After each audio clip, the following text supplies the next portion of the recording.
நண்பருக்கு வணக்கம். எம்எஸ்சிஆடி YouTube channel Pennagaram Dharmapuri. நான் உங்கள் நண்பர் முருகன். நண்பர் இன்றைக்கி வந்து பார்த்திங்கன்னா ஒரு பவானிலேருந்து ஒரு நண்பர் கொரியர் அனுப்பிச்சிருக்கு. அப்படி அது போட்டு என்னன்னு சொல்லிட்டு ஓப்பன் பண்ணி பார்த்துடலாம். தொடர்ந்து வீடியோ பார்த்துட்டு வாங்க நண்பர்கள். நிறைய பேர் பார்த்திங்கன்னா வீடியோ பார்க்குறீங்க, சப்ஸ்கிரைப் பண்ண பார்க்குறீங்க. முடிஞ்சிருக்கு சப்ஸ்கிரைப் பண்ணிக்கோங்க. அப்போ தான் அடுத்தடுத்த வீடியோ வந்து நோட்டிஃபிகேஷன் வரும் உங்களுக்கு. இப்போ வந்து பார்த்திங்கன்னா இந்த போர்டு வந்து ஓப்பன் பண்ணி என்ன இருக்குது, உள்ள என்ன போர்டு இருக்குது, எந்த கம்பெனி போர்டு இருக்குதுன்னு சொல்லிட்டு ஓப்பன் பண்ணி பார்த்துடலாம். வாங்க வீடியோக்குள்ளே போகலாம். ஃப்ரெண்ட்ஸ், கொரியர் ஓப்பன் பண்ணுறேன். மேலே இருக்கிற பிளாஸ்டிக்கில் ரிமூவ் பண்ணுறதுக்கு லேட் ஆகுது, அதனால தான் அது கண்டினியூஸாக வீடியோ எடுக்கிறதில்ல. ஃப்ரெண்ட்ஸ், இது பார்த்திங்கன்னா குமார்பேட் போர்டு.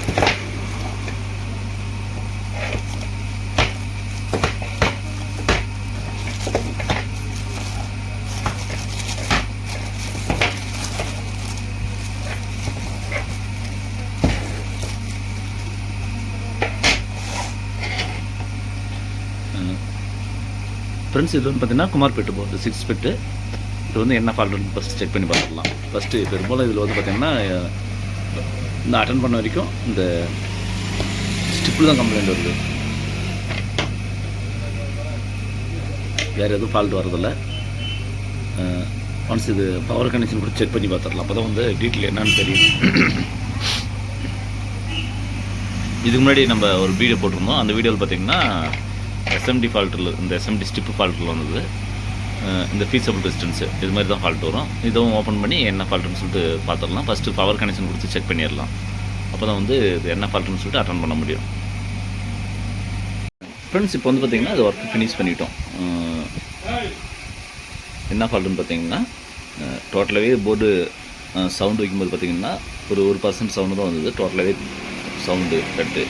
நானும் கிட்டத்தட்ட இதுக்கு வந்து பார்த்திங்கன்னா ஒரு அரை மணி நேரம் டைம் வேஸ்ட் பண்ணேன். என்ன பார்த்திங்கன்னா என்ன ஃபால்ட்டுன்னு கண்டுபிடிக்க முடியல. ஒன்றா 5 ஸ்டார்ட் ஆகிருக்கணும், இல்லை 1943 ஸ்டார்ட் ஆகிருக்கணும், அதுவும் ஸ்டார்ட் ஆகலை. BD 139 140 ஸ்டார்ட் ஆகலை. டிரைவர் செக்ஷனில் ஒன்றும் ஆகலை. எல்லாமே பார்த்திங்கன்னா பக்கமும் செக் பண்ணும்போது பார்த்திங்கன்னா இந்த ஒயிட் பெரும்பாலும் இந்த ஒயிட் ரெசிஸ்டன்ஸ் ஸ்டார்ட் ஆகும். இதுவும் ஆகலை. 5200 ஸ்டார்ட் ஆகலை. 1943 ஸ்டார்ட் ஆகலை. இந்த டிரைவர் செக்ஷன் பாருங்கள், இந்த சின்ன சின்ன டிரான்ஸ்டர் வரும். BD 130 டிப் 4142 அது மாதிரி அது ஸ்டார்ட் ஆகலை. இந்த பாருங்கள், இங்கே ஒரு சின்ன டிரான்ஸ்டர் இதுவும் போகல. இந்த ஸ்டிப்பு மொத்தமே டோட்டலாகவே எல்லாத்தையும் பக்கமும் செக் பண்ணி வந்துட்டேன். செக் பண்ணி வந்துட்டு எல்லாமே கரெக்டாக இருக்குது. ஆனால் பட் வந்து பாட்டு வந்து சவுண்டு வந்து உங்களுக்கு வரல. கடைசி வரைக்கும் நோண்டி பார்த்துட்டேன், சவுண்டு வரல. அப்புறமா என்னடான்னு சொல்லிட்டு செக் பண்ணும்போது பார்த்திங்கன்னா எஸ்எம்டிக்கு போனோம். அடுத்து அப்படியே ஒரு எஸ்எம்டி செக் பண்ணது பார்த்திங்கன்னா இந்த இடத்துல பாருங்கள் ஒரு எஸ்எம்டி இருக்குது. இந்த எஸ்எம்டி இல்லை, இப்போ போயிடுச்சு.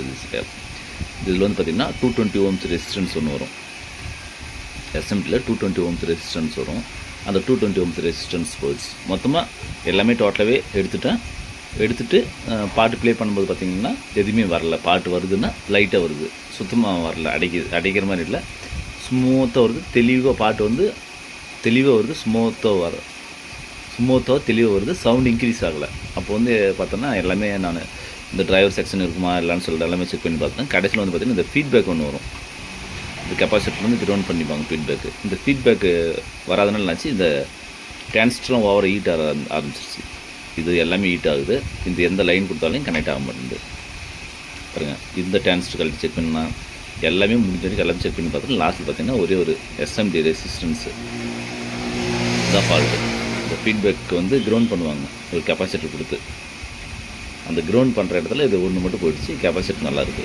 இப்போ பார்த்திங்கன்னா செக் பண்ணி வந்து ஆடியோ இங்கே செக் பண்ணால் இங்கே ஒர்க் ஆகுது, இந்த இடத்துல ஒர்க் ஆகுது, இந்த இடத்துல ஒர்க் ஆகுது. இதுதான் ஃபீட்பேக்கு. இந்த ரெண்டாவது பின் வந்து ஃபீட்பேக்கு. ஃபஸ்ட் பின் வந்து ஆடியோ இன்புட்டு. இதில் ரொம்ப கன்ஃபியூஷன் வந்து பார்த்தீங்கன்னா இதுதான். ஒன்றா போயிட்டுருக்கோம்னு சொல்லிட்டு ஒன்றும் கலட்ட முடியாது, கலட்டும் போது ட்ராக் கட் ஆகும். இது எல்லாமே நல்லா இருந்துச்சு, பட்டு ரொம்ப டைம் எடுத்தது. இதுதான் பார்த்திங்கன்னா இதுதான் இன்புட்டு. இந்த இன்புட்டு இதுலேருந்து ஒரு ஃபில்டர் கொடுத்து இந்த இடத்துல போகும் எஸ்எம்டி. இந்த ஃபஸ்ட் பின் இன்புட்டு. செகண்ட் பின் பார்த்திங்கன்னா ஃபீட்பேக் வரும். ஃபீட்பேக் எங்கேருந்து வருது பார்த்திங்கன்னா பாருங்கள், இது வரும். இந்த ஃபீட்பேக் வரும். இதுலேருந்து போயிட்டு இந்த ஃபீட்பேக் இங்கே வரும். இதுலேருந்து ஒரு கெப்பாசிட்டர்லேருந்து கிரவுண்ட் பண்ணுவாங்க. நல்லா தெளிவாக பார்த்துக்கோங்க. இது first input, second pin feedback. Second pin ஃபீட்பேக்குனால் பாருங்கள், இங்கேருந்து ஒரு ரெசிஸ்டன்ஸ் 47 ஓகே ரெசிஸ்டன்ஸு. இந்த ரெசிஸ்டன்ஸு இந்த ஆடியோலேருந்து ஃபீட்பேக்காக அங்கே வரும். இந்த ஃபீட்பேக்காக அங்கே வர இடத்துல ஒரு கெப்பாசிட்டர். இந்த கெப்பாசிட்டர்லேருந்து ஒரு 220 ohms போட்டு ரெசிஸ்டன்ஸ் போட்டு இது கிரவுண்ட் பண்ணணும். அப்போ தான் ஃபீட்பேக் வந்து கெயின் ஏறும். இந்த கெயின் ஏற்றுறது இதுதான். இந்த கெயின் இந்த நீங்கள் சொல்கிறீங்கள சவுண்டு இன்க்ரீஸ் ஆகும்போது எனக்கு சவுண்டு கம்மியாக வேணும் அதிகமாக வேணும் என்ன பண்ணுறீங்க, நம்ம நேராக எடுத்தோடனே போகிறோம் ஒரு கெய்னர் போர்டு வாங்கி மாட்டிடுறோம். நம்மளுக்கு அதுதான் தெரியும் வழக்கமாக. இதில் வந்து போர்டில் வந்து எப்படி ஆல்ட்ரு பண்ணணும்னு நம்மளுக்குலாம் தெரியாது. நம்ம செஞ்சதெல்லாம் எடுத்தோம்னா சவுண்டு கம்மியாக இருக்குது ஒரு கெய்னர் போர்டு வாங்க மாட்டு அப்படி தான் தெரியும். ஆனால் ஆக்சுவலாக இந்த இடத்துல ரெசிஸ்டன்ஸ் வந்து நீங்கள் இன்க்ரீஸ் பண்ணும்போது சவுண்டு ஸ்மூத் ஆகும், கெயின் குறையும்.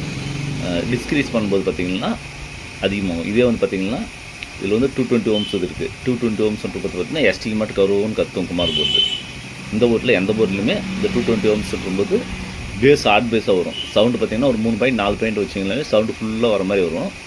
அதுக்கு தான் இந்த ஃபீட்பேக் கொடுக்குறது. இந்த ஃபீட்பேக் வந்து பார்த்திங்கன்னா இதில் இருக்கிறது வந்து 220 ohms இருக்குது. இந்த 220 ohms வந்து 560 ohm 470 கொடுக்கலாம், 560 கொடுக்கலாம், 680 கொடுக்கலாம், 1K வரைக்கும் கொடுக்கலாம். 1Kலாம் கொடுத்தீங்கன்னாங்க ஆடியோ அப்படி ஸ்மூத்தாக வரும். சவுண்டு வந்து நம்ம சொல்கிற மாதிரி எடுக்காதுன்னா வால்யூம் கண்ட்ரோல் ஃபுல்லாக பாதிக்கு மேலே வச்சா தான் உங்களுக்கு வந்து சவுண்டு வரும். ஆனால் ஆடியோ குவாலிட்டி தெளிவாக வரும். இந்த ஃபீட்பேக் ஒன்று ஃபால்ட் ஆகிடுச்சுன்னா உங்களுக்கு ஆடியோ வராது. இதுதான் இப்போ வந்து செட் பண்ணிட்டோம். இந்த ரெசிஸ்டன்ஸ் என்ன ஒரு 50 பைசா அது மாதிரி ஒரு 50 பைசா வரும், அவ்வளோதான். 50 பைசா தான் ஒர்க்கு. இவ்வளோ பெரிய போர்டு கிட்டத்தட்ட இந்த மார்க்கெட்டில் வாங்கினா 1100 ரூபா அந்த ரேஞ்சு வரும். போர்டு எல்லாமே நல்லா இருக்குது. நானும் பக்கமும் செக் பண்ணிவிட்டு இப்போ கடைசியில் பார்த்திங்கன்னா இந்த இடத்துல வந்து கண்டுபிடிச்சிருக்கேன். இதுதான் ஏன்னா அக்யூரேட்டாக இதுதான் ஃபால்ட்டுனாலும் எதுவுமே சொல்ல முடியாது. எல்லாமே பக்கமும் ஒவ்வொன்றா செக் பண்ணி வந்து போய்ட்டு தான் நான் கரெக்டாக கடைசியில் எஸ்எம்டி தான் இருக்குன்னு சொல்லிட்டு டவுட் போட்டேன். ஆனால் எஸ்எம்டியில் ஃபால்ட் வந்தால் ஆடியோ வராது அவுட்புட்டு. அதுக்கப்புறம் ஒன்று அப்படியே செக் பண்ணி இந்த இடத்துல ட்ராக் கண்டுபிடிச்சேன். எஸ்எம்டி போயிடுச்சு, எஸ்எம்டி ஷார்ட்டு. எஸ்எம்டி எடுத்து ரெசிஸ்டன்ஸ் போட்டேன். இப்போ ஆடியோ ஒர்க் ஆகுது.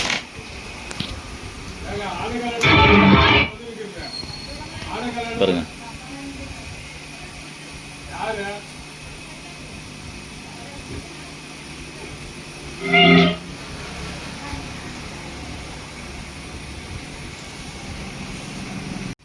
முடிஞ்சிச்சு ஃப்ரெண்ட்ஸ். இப்போ வந்து பாருங்கள் ஆடியோ ஆன் பண்ணுற பாருங்க.